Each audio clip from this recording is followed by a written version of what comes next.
Hello friends, स्वागत है आपका हमारे YouTube channel study smart IQ में। और मैं हूं सबा परवीन। और आज हम फिर पढ़ने जा रहे हैं आरआरबी ग्रुप डी 2025 के लिए जीके जीएस की क्लास, जिसमें हम डिस्कस कर रहे हैं प्रीवियस ईयर क्वेश्चन। और ये हमारी क्लास 47 है। और आज इस क्लास में हम डिस्कस कर रहे हैं 12 सितंबर 2022 के शिफ्ट 3 के जीके जीएस के प्रीवियस ईयर क्वेश्चन के एमसीक्यू। सो आई होप आपको ये वीडियो पसंद आए। और ऐसे ही वीडियो देखने के लिए हमारे चैनल को लाइक करें, शेयर करें, सब्सक्राइब करना ना भूलें। तो चलिए स्टार्ट करते हैं क्लास। फर्स्ट है 2011 की भाषा जनगणना के अनुसार भारत में बोलने वालों की कुल संख्या के मामले में तेलुगु का स्थान क्या है। तो 2011 की भाषा जनगणना के अनुसार भारत में बोलने वाले कुल संख्या के मामले में तेलुगु का स्थान क्या है। तो तेलुगु का स्थान कौन से नंबर पर है बोलने वाली भाषाओं में, जिसमें कुल संख्या मामले में तेलुगु का स्थान क्या है। ठीक है, तो तेलुगु का चौथा स्थान है। राइट आंसर है ऑप्शन सी, चौथा स्थान है। और सबसे अधिक बोलने वाली भाषा, सबसे अधिक बोलने वाली भाषा, तो सबसे अधिक बोलने वाली भाषा है हिंदी। ठीक है, सबसे अधिक बोलने वाली भाषा है हिंदी। फिर दूसरे नंबर पर आती है बंगाली। ठीक है, फिर तीसरे नंबर पर, तो तीसरे नंबर पर आती है मराठी। ठीक है, और चौथे नंबर पर है तेलुगु। पांचवें नंबर पर है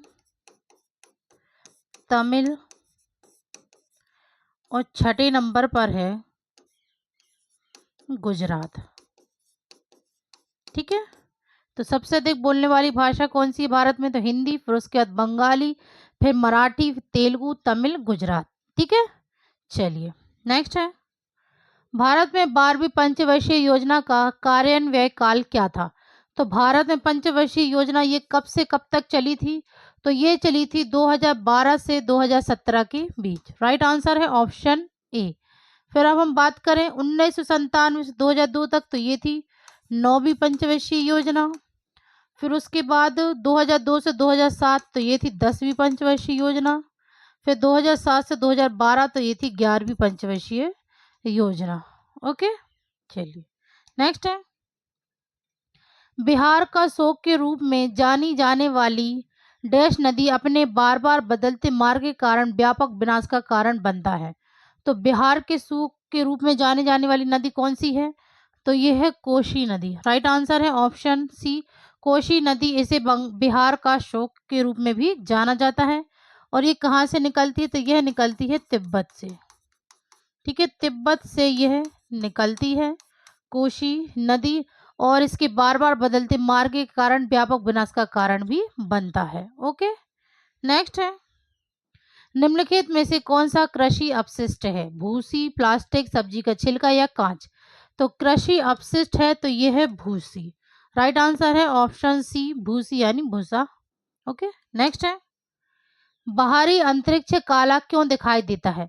तो बाहरी अंतरिक्ष काला क्यों दिखाई देता है, तो ये दिखता है प्रकाश का प्रकीर्णन नहीं होता है। राइट आंसर है ऑप्शन ए, बाहरी अंतरिक्ष काला प्रकाश का प्रकीर्णन नहीं होता है, दिखाई देता है। ओके, नेक्स्ट है भारतीय संविधान में मौलिक कर्तव्यों को डैश के संविधान में उल्लेखित नागरिकों के कर्तव्यों से अधिकृत किया गया है।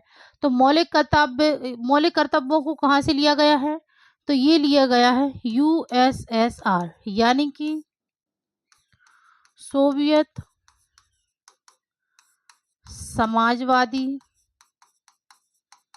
गणराज्य संघ।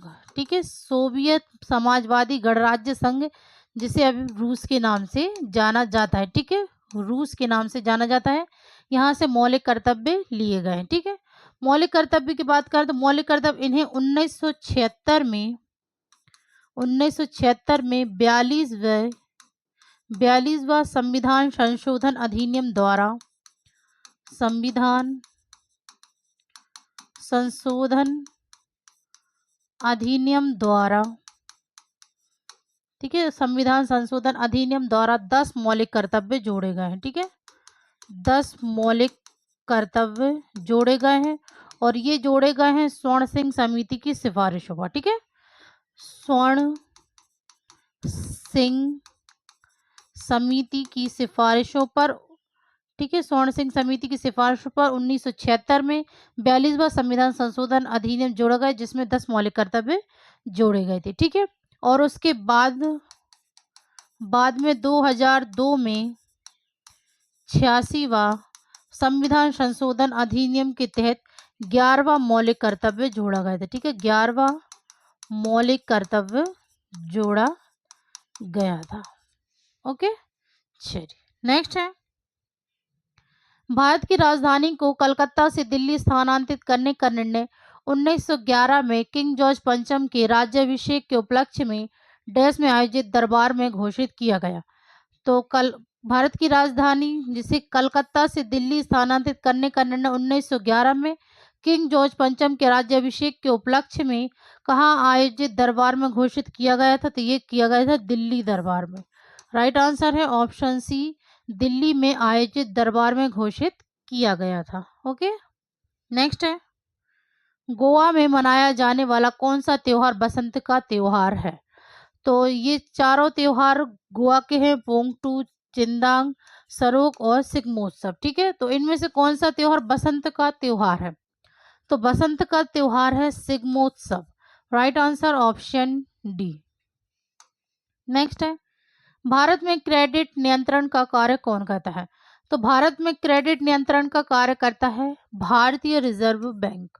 Right answer option C. Next है, एक आयताकार कुंडली एक समान चुंबकीय क्षेत्र में गतिमान है।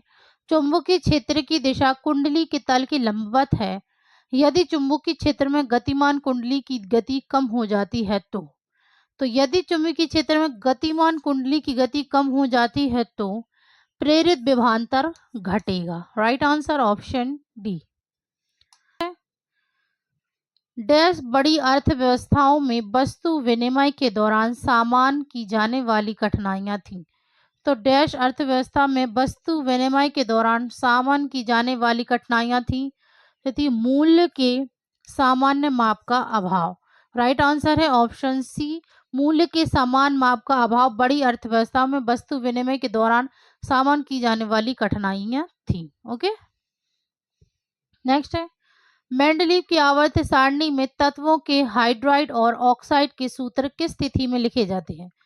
तो मेंडलीव की आवर्त सारणी तत्वों के हाइड्राइड और ऑक्साइड के सूत्र यह लिखे जाते हैं ऊपर से। राइट आंसर है ऑप्शन सी। नेक्स्ट है, निम्नलिखित में से कौन सा सोडियम हाइड्रोक्साइड का उपयोग नहीं है? तो सोडियम हाइड्रोक्साइड का उपयोग नहीं है धातुओं को ग्रीस से युक्त करना, कागज बनाना, डिटर्जेंट बनाना और मिठाई बनाना। तो सोडियम हाइड्रोक्साइड का उपयोग नहीं है मिठाई बनाना। Right answer option D. Next है, लेड नाइट्रेट और पोटेशियम आयोडाइड के बीच की अभिक्रिया किसका उदाहरण है? तो लेड नाइट्रेट और पोटेशियम आयोडाइड के बीच की अभिक्रिया यह द्विविस्थापन अभिक्रिया का उदाहरण है। राइट आंसर ऑप्शन बी, द्विविस्थापन अभिक्रिया। नेक्स्ट है, परिनालिका के भीतर चुंबकीय क्षेत्र रेखाएं किस रूप में होती हैं? तो परिनालिका के भीतर चुंबकीय क्षेत्र रेखाएं ये समांतर रेखाएं के रूप में होती हैं। Right answer option B. Next है, एक चालक का प्रतिरोध तापमान में परिवर्तन से लगभग अप्रभावित रहता है, यह चालक किससे बना है? तो एक चालक का प्रतिरोध यह तापमान में परिवर्तन से लगभग अप्रभावित रहता है, यह चालक किससे बना? तो यह चालक बना है मैग्नीन से। Right answer option C. Next है, शरीर के निम्नलिखित अंगों में से किसमें उपास्थि ऊतक अनुपस्थित होता है? तो शरीर के किन अंगों में इनमें से किन अंगों में से उपास्थि ऊतक अनुपस्थित होता है? तो उपास्थि ऊतक अनुपस्थित होता है तो ये होता है वृक्क में। राइट आंसर है ऑप्शन ए। नेक्स्ट है, मेंडल ने अपने प्रयोगों के लिए किस पौधे का उपयोग किया था? तो मेंडल ने अपने प्रयोगों के लिए बगीचे के मटर का पौधे का उपयोग किया था? राइट आंसर है ऑप्शन ए, बगीचे का मटर। नेक्स्ट है, निम्नलिखित में से कौन सा स्थल संयंत्रों में अपशिष्ट उत्पादों के भंडारण के लिए उपयोग किया जाता है? तो कौन सा स्थल है जो कि संयंत्रों में अपशिष्ट उत्पादों को भंडारण के लिए उपयोग किया जाता है? तो ये है पुराना xylem. Right answer option D. Next है, भारत सरकार के महिला और बाल विकास मंत्रालय द्वारा कन्या शिक्षा प्रवेश उत्सव किस वर्ष शुरू किया गया था? तो भारत सरकार की महिला और बाल विकास मंत्रालय द्वारा कन्या शिक्षा प्रवेश उत्सव ये शुरू किया गया था 2022 में। राइट आंसर है ऑप्शन डी। नेक्स्ट है, FIDE विश्व शतरंज ओलंपियाड 2022 किस देश में आयोजित होने वाला? तो 2022 में किस देश में आयोजित हुआ था FIDE विश्व शतरंज ओलंपियाड? तो ये हुआ था भारत में आयोजित। Right answer option A. Next है, जब प्रकाश एक माध्यम से दूसरे माध्यम में यात्रा करता है तो जब एक प्रकाश एक माध्यम से दूसरे माध्यम में यात्रा करता है तो आपतित किरण आपतन बिंदु पर अभिलंब और अपवर्तित किरण सभी एक ही तल में होते हैं। तो राइट आंसर है इसका ऑप्शन ए कि जब प्रकाश एक माध्यम से दूसरे माध्यम में यात्रा करता है तो आपतित किरण आपतन बिंदु पर अभिलंब और अपवर्तित किरण सभी एक ही तल में होते हैं। ओके, नेक्स्ट है, निम्नलिखित में से कौन सा कारक भारत की जलवायु को सीधे प्रभावित नहीं करता? तो इनमें से कौन सा कारक है जो कि भारत की जलवायु को सीधे प्रभावित नहीं करता? अक्षांश, दाब और हवाएं, ऊंचाई या यूरोपीय देशों में हिमपात? तो इनमें से कारक है यूरोपीय देशों में हिमपात। राइट आंसर डी, यूरोपीय देशों में हिमपात कारक भारत की जलवायु को सीधे प्रभावित नहीं करता है। ओके, नेक्स्ट है, प्रोटीन संश्लेषण के लिए पौधों द्वारा उपयोग किया जाने वाला कौन सा तत्व आवश्यक है? तो प्रोटीन संश्लेषण के लिए पौधों द्वारा उपयोग किया जाने वाला तत्व आवश्यक है, तो यह है nitrogen. Right answer option C. Next है, मेजर ध्यानचंद खेल रत्न पुरस्कार 2021 के निम्नलिखित विजेताओं में से कौन हॉकी गोलकीपर है? तो मेजर ध्यानचंद खेल रत्न पुरस्कार 2021 में हॉकी गोलकीपर कौन थे? तो ये थे PR Sreejesh. Right answer option D. Next है, निम्नलिखित में से कौन सा अंधिमान वक्र के साथ स्थिर रहता है? तो इनमें से कौन सा अंधिमान वक्र के साथ स्थिर रहता है? मूल्य, उत्पादन, उपयोगिता या तकनीक? तो ये है उपयोगिता। राइट आंसर है ऑप्शन सी, उपयोगिता। ये अंधिमान वक्र के साथ स्थिर रहता है। Right answer option C. Next है, 27 अप्रैल 2021 को केंद्रीय वित्त मंत्री निर्मला सीतारमण ने IIT मद्रास में देश के पहले 3D प्रिंटेड घर का उद्घाटन किया जो डैश में बनाया गया था। तो 27 अप्रैल 2021 को केंद्रीय वित्त मंत्री निर्मला सीतारमण ने IIT मद्रास में देश के पहले 3D प्रिंटेड घर का उद्घाटन किया जो कि 5 दिन में बनाया गया था। राइट आंसर है ऑप्शन डी। नेक्स्ट है, कार्बन और हाइड्रोजन के परमाणु द्रव्यमान क्रमशः। तो कार्बन और हाइड्रोजन के परमाणु द्रव्यमान क्रमशः 12 यूनिट और 1 यूनिट होते हैं। Right answer option B. Next है, 12 जनवरी 2022 को भारतीय अंतरिक्ष अनुसंधान संगठन ने डैश में इसरो प्रणोदन परिसर में 720 सेकंड की अवधि के लिए गगनयान कार्यक्रम के लिए क्रायोजेनिक इंजन का उपयोगिता परीक्षण सफलतापूर्वक किया। तो भारतीय अंतरिक्ष अनुसंधान संगठन ने ये कहाँ पर परीक्षण किया था सफलतापूर्वक? तो ये किया था महेंद्रगिरी, तमिलनाडु। राइट आंसर है ऑप्शन बी, महेंद्रगिरी, तमिलनाडु में इसरो प्रणोदन परिसर में 720 सेकंड की अवधि के लिए गगनयान कार्यक्रम के लिए क्रायोजेनिक इंजन का योग्यता परीक्षण सफलतापूर्वक किया। ओके, नेक्स्ट है, जल संभर प्रबंधन पर जोर देता है। जल और मिट्टी का संरक्षण, भूमि और मिट्टी के प्राथमिक स्रोतों में सुधार, जल संभर समुदाय के उत्पादन और आय में वृद्धि, केवल कृषि और फसल उत्पादन वृद्धि करके आय बढ़ाना। जल संभर प्रबंधन के संबंध में उपरोक्त कथनों में से कौन से सही है? तो जल प्रबंधन पर जोर देते हैं, तो इनमें से कौन से कथन सही है? तो इसमें सही है जल और मिट्टी का संरक्षण, फिर भूमि और मिट्टी के प्राथमिक स्रोतों में सुधार, और इसके अलावा है जल संभर समुदाय के उत्पादन और आय में वृद्धि। तो यहाँ पे सही है ए, बी और सी। राइट आंसर है ऑप्शन 4 ए, बी और सी। ये जल संभर प्रबंधन पर जोर देता है। ओके, नेक्स्ट है, भारत में पंचायत निकाय का कार्यालय कितने वर्ष का होता है? तो भारत में पंचायत निकाय का कार्यालय यह 5 वर्ष का होता है। राइट आंसर है ऑप्शन ए, 5 वर्ष। नेक्स्ट है, तनु सल्फ्यूरिक अम्ल के साथ जिंक कणों की अभिक्रिया से कौन सा उत्पाद का निर्माण होता है? तो तनु सल्फ्यूरिक अम्ल के साथ जिंक कणों की अभिक्रिया से कौन सा उत्पादक का निर्माण होता है? तो ये होता है ZnSO4। Right answer option B. Next है, अवक्षेपण अभिक्रिया के लिए सही विकल्प चुने। तो अवक्षेपण अभिक्रिया के लिए सही विकल्प है इनमें से कि यह 2 अपशिष्ट विलयन मिलाने पर ठोस द्रव्यमान अलग हो जाता है। राइट आंसर है ऑप्शन सी। नेक्स्ट है, पोप ने मदर टेरेसा को वर्ष डैश में संत घोषित किया।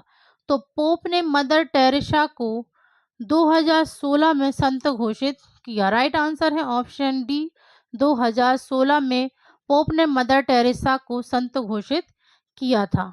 ओके, नेक्स्ट है, वह पार्टी जो लोकसभा चुनाव या 4 राज्यों के विधानसभा चुनाव में कुल वोटों का कम से कम डैश प्रतिशत प्राप्त करती है और लोकसभा में कम से कम 4 सीटें जीतती है, तो ऐसी स्थिति में उसे राष्ट्रीय पार्टी के रूप में मान्यता दी जाती है। तो इसमें कम से कम प्रतिशत कितना प्राप्त करती है? तो यह है 6, ठीक है, 6% प्राप्त करती है। ओके, नेक्स्ट है, श्रृंखला संयोजन के लिए R1 R2 के बीच सही संबंध है। तो श्रृंखला संयोजन के लिए R1 और R2 के बीच सही संबंध है, तो ये है R बराबर R1 plus R2। Right answer है ऑप्शन बी। नेक्स्ट है, वह प्रक्रिया जिसके द्वारा एक जीव मादा के रूप में जीवन शुरू करता और फिर नर में परिवर्तित हो जाता है, उसे क्या कहते हैं? तो एक वह प्रक्रिया जिसके द्वारा एक जीव मादा के रूप में जीवन शुरू करता है और फिर नर में परिवर्तित हो जाता है, तो उसे कहा जाता है प्रोटोगिनी। राइट आंसर है ऑप्शन बी, प्रोटोगिनी। नेक्स्ट है, निम्नलिखित में से कौन सी धातु एल्यूमिनियम से कम अभिक्रियाशील है? तो इनमें से कौन सी धातु है जो कि एल्यूमिनियम से कम अभिक्रियाशील है? तो ये है जिंक। ये एल्यूमिनियम से कम अभिक्रियाशील है। ओके, नेक्स्ट है, आधुनिक आवर्त सारणी में समूह 2 में तत्वों की संयोजकता होती है। तो आधुनिक आवर्त सारणी में समूह 2 में तत्वों की संयोजकता भी 2 होती है। Right answer option C. Next है, भारत में मालनज खंड डैश खनिज की प्रसिद्ध खदान है। तो भारत में मालनज खंड यह किस खनिज की प्रसिद्ध खदान है? जिंक, मैग्नीज, तांबा या लोहा इस्क? तो ये है तांबा खनिज की प्रसिद्ध खदान है मालनज खंड। ओके, तो ये थी आज की हमारी क्लास आरआरबी ग्रुप डी 2025 की जीके जीएस की क्लास। आई होप आपको ये वीडियो पसंद आई हो, और ऐसी ही वीडियो देखने के लिए हमारे चैनल को लाइक करें, शेयर करें और सब्सक्राइब करना ना भूलें। Thank you.